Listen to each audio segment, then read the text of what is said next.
Kaprobinsyanihan, alam niyo ba na ginanap kamakailan dito sa La Union ang Kusina Ilocandia Flames in Motion? Ang Kusina Ilocandia ay isang inisyatiba ng La Union Hotel, Resort and Restaurant Association o LURA para ipagdiwang ang gastronomic heritage ng La Union at pati na rin ng buong Ilocos Region. Ayon kay Mr. Shire Ampagi, presidente ng LURA, isang culinary showdown ang Kusina Ilocandia na nagsimula pa noong 1993.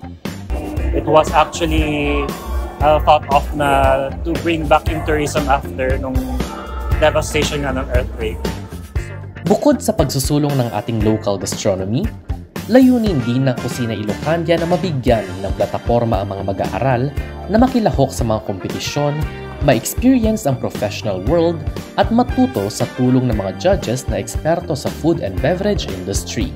So far po, nakamaymayat kasi aduti masursurumi nga estudyante aglalo kanya nga HM or hospitality management student kasi dediket dakkel nga avenue para kanyami tapno makasursuro kami tiado.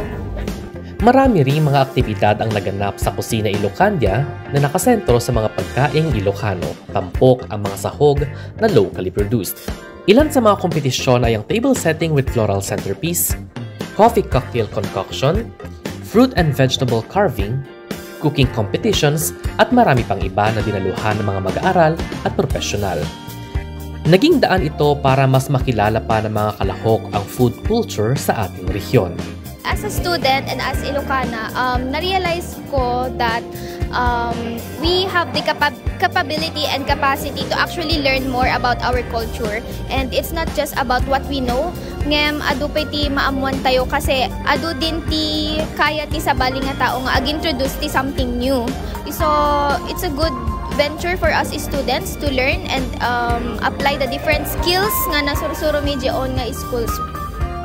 Bukod dito, tampok din sa Kusina Ilocandia ang mga exhibits ng mga micro, small, and medium enterprises na nagbebenta ng tatak local products.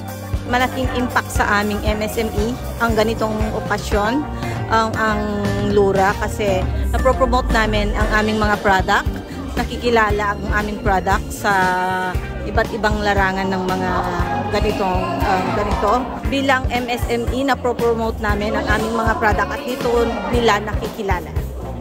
Dito sa La Union, patuloy nating sinusuportahan ang ganitong inisyatiba para maisabuhay ang mga tradisyon sa pagluluto ng mga Ilocano kasabay ng pag-unlad pa ng ating turismo. Kaya naman kaprobinsyanihan, let us continue supporting and preserving our local gastronomic heritage.